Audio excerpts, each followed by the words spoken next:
Assalamualaikum warahmatullahi wabarakatuh. Saya Gina Salsabila, NPM 1913-023-024, ingin mempresentasikan dan menjelaskan tentang tutorial dan materi tentang faktor-faktor yang mempengaruhi laju reaksi untuk memenuhi tugas dari pembelajaran berbasis TIK. Dengan kompetensi dasarnya yaitu 3.7 faktor-faktor yang mempengaruhi laju reaksi dan 4.7 yaitu membuat visualisasi faktor yang mempengaruhi laju reaksi secara online menggunakan PowerPoint.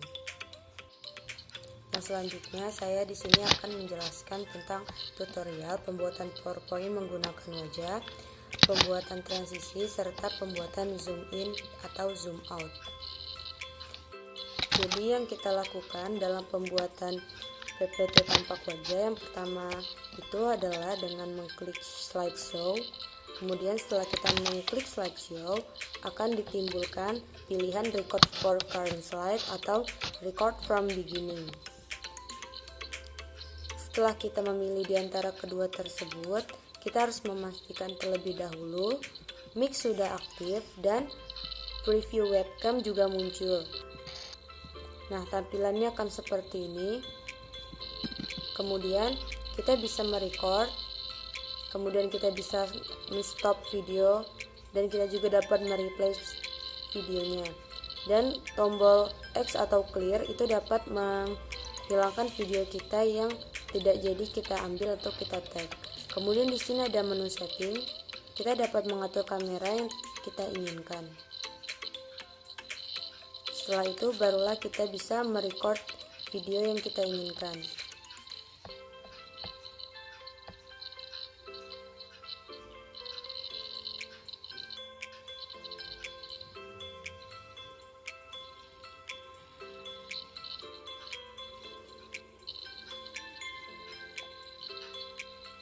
Setelah selesai, kita dapat mendengarkan video yang telah kita presentasikan, atau juga kita dapat men-save video yang sudah kita buat di PPT atau di slideshow.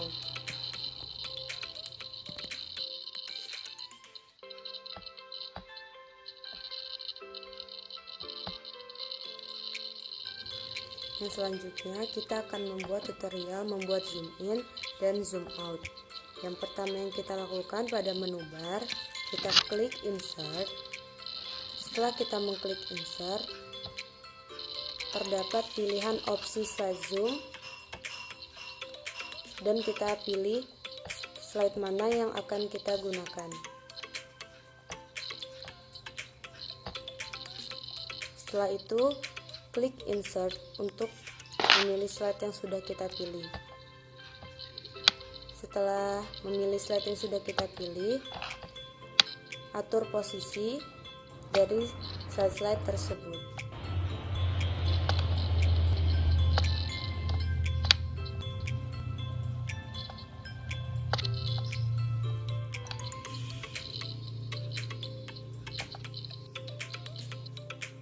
Nah, jika berhasil, nantinya slide akan berpindah posisi ke slide sebelumnya yang ditetapkan sebagai gambar pertinjau. Bisa kita lihat hasilnya.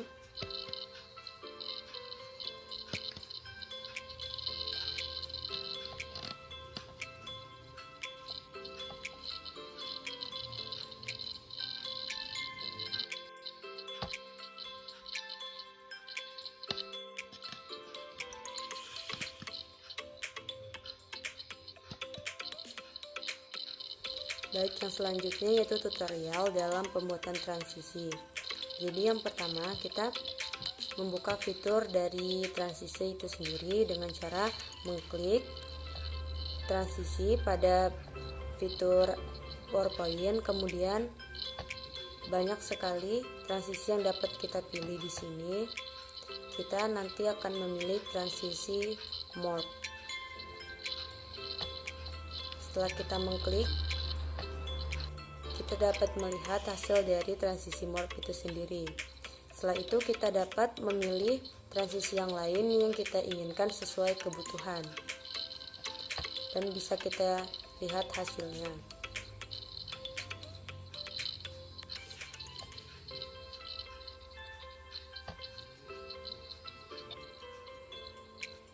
Kita juga dapat mengatur durasi dari transisinya dan juga kita dapat mengisi suara untuk transisinya juga.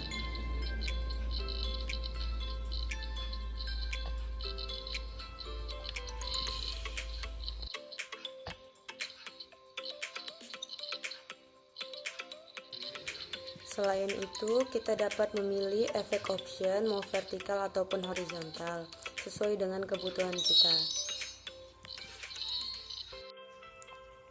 Yang selanjutnya yaitu saya akan mempresentasikan tentang faktor-faktor yang mempengaruhi laju reaksi.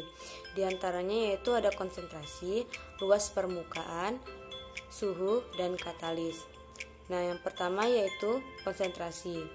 Jadi, semakin tinggi konsentrasi suatu larutan, maka akan makin besar pula laju reaksinya. Nah, jadi larutan dengan konsentrasi yang besar atau pekat mengandung partikel yang lebih rapat jika dibandingkan dengan larutan encer. Reaksi yang berlangsung lebih cepat jika konsentrasi reaksi diperbesar. Nah, zat yang konsentrasinya besar itu mengandung jumlah partikel yang lebih banyak sehingga partikel-partikelnya tersusun rapat dibanding dengan zat yang konsentrasinya rendah. Jadi partikel yang susunannya lebih rapat itu akan lebih sering bertumbukan dibandingkan dengan partikel yang susunannya renggang, sehingga kemungkinan terjadinya reaksi itu akan semakin besar. Jadi konsentrasi itu mempengaruhi laju reaksi karena banyaknya partikel yang kemungkinan lebih banyak mengalami tumbukan. Kemudian selanjutnya ini termasuk contoh dari faktor yang mempengaruhi laju reaksi oleh konsentrasi. Jadi bisa kita lihat bahwa di kedua tabung tersebut dimasukkan pita Mg.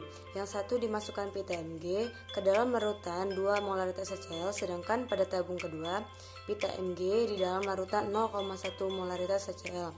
Namun setelah direaksikan, pita Mg dalam larutan 2 molaritas HCl itu lebih cepat bereaksi dibandingkan dengan pita Mg dalam larutan 0,1 molaritas HCl. Jadi hal ini disebabkan karena apabila semakin tinggi konsentrasi maka besar laju reaksinya akan semakin cepat. Nah, jadi larutan yang berada di tabung 1 dengan molaritas 2 molaritas HCl itu lebih besar konsentrasinya karena partikelnya lebih rapat jika dibandingkan dengan larutan yang 0,1 molaritas HCl. Jadi reaksinya itu berlangsung lebih cepat jika konsentrasi reaksinya itu jadi besar. Jadi zat yang konsentrasinya besar itu jumlah partikelnya lebih banyak sehingga partikelnya itu lebih sering mengalami tumbukan sehingga mempercepat laju reaksinya. Kemudian faktor laju reaksi yang selanjutnya yaitu luas permukaan atau bidang sentuh. Nah, jadi semakin luas permukaan bidang sentuh partikel, maka frekuensi tumbukan kemungkinan akan semakin tinggi, sehingga reaksi dapat berlangsung lebih cepat. Nah, jadi suatu zat akan bereaksi apabila bercampur dan bertumbukan pada pencampuran reaktan yang terdiri dari 2 fase atau lebih. Jadi tumbukan berlangsung pada bagian permukaan zat. Padatan berbentuk serbuk halus memiliki luas permukaan bidang sentuh yang lebih besar daripada padatan yang berbentuk lempeng ataupun butiran. Jika ukuran reaktan zat padat semakin kecil, berarti luas permukaan yang bersentuhan dengan reaktan semakin besar. Semakin luas permukaan zat padat, maka akan semakin banyak tempat terjadinya tumbukan antar molekul zat yang bereaksi, sehingga laju reaksinya akan menjadi semakin cepat. Bisa kita lihat di sini bahwa ini merupakan contoh dari faktor yang mempengaruhi laju reaksi yang disebabkan oleh luas permukaan. Nah, jadi bisa kita lihat ada tabung sebelah kiri dan sebelah kanan. Jadi di tabung sebelah kiri itu berisi butiran MgCl dimasukkan ke dalam larutan HCl, sedangkan pada tabung sebelah kanan itu merupakan bongkahan MgCl yang dimasukkan ke dalam larutan HCl. Nah, setelah direaksikan bisa dilihat bahwa butiran MgCl itu lebih cepat larut dibandingkan dengan bongkahan MgCl. Jadi reaksinya itu lebih cepat bereaksi karena semakin luas permukaan bidang sentuh partikel, maka frekuensi tumbukan kemungkinan akan semakin tinggi sehingga reaksi dapat berlangsung lebih cepat. Hal ini yang menyebabkan butiran MgCl dalam larutan HCl itu lebih cepat bereaksi atau lajunya lebih cepat. Faktor laju reaksi yang selanjutnya yaitu suhu. Jadi kenaikan suhu akan memperbesar laju reaksi. Jadi setiap partikel selalu bergerak dengan naiknya suhu. Energi gerak kinetik partikel ikut meningkat sehingga makin banyak partikel yang memiliki energi kinetik di atas harga energi aktivasi atau EA. Jika suhu reaksi dinaikkan, maka energi kinetik molekul-molekul reaktan akan bertambah. Semakin bertambahnya energi kinetik menyebabkan molekul reaktan bergerak lebih cepat, sehingga tumbukan antar molekul reaktan yang bereaksi akan lebih sering terjadi. Akibatnya, reaksi akan berlangsung lebih cepat.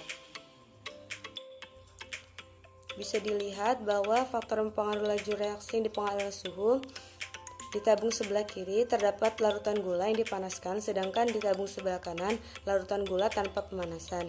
Jadi bisa dilihat setelah direaksikan bahwa larutan gula yang dipanaskan itu lebih cepat larut dibandingkan gula tanpa pemanasan.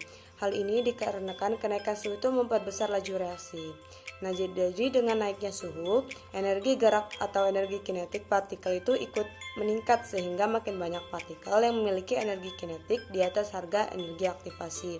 Jadi, jika suhu reaksi dinaikkan, maka energi kinetik molekul reaktan akan bertambah.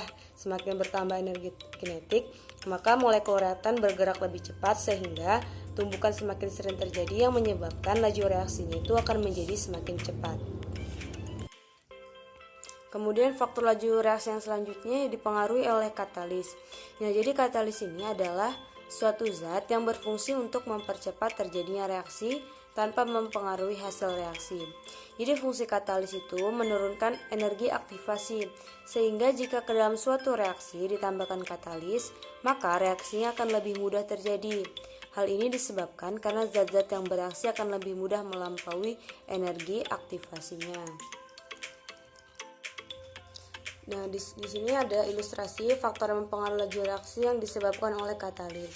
Jadi suatu zat apabila diberi katalis itu akan mempercepat laju reaksinya. Jadi fungsi katalis di sini itu berfungsi untuk menurunkan energi aktivasi. Sehingga jika dalam suatu reaksi itu ditambahkan katalis, maka energi atau reaksi itu akan lebih mudah terjadi. Hal ini disebabkan karena zat-zat yang bereaksi akan lebih mudah melampaui energi aktivasi. Atau apabila suatu reaksi diberi katalis itu akan membuat jalan baru yang harga aktivasinya itu lebih rendah daripada harga aktivasi sebelumnya. Cukup sekian presentasi dari saya tentang tutorial dan materi tentang faktor-faktor yang mempengaruhi laju reaksi. Lebih dan kurangnya saya mohon maaf. Saya akhiri. Wassalamualaikum warahmatullahi wabarakatuh.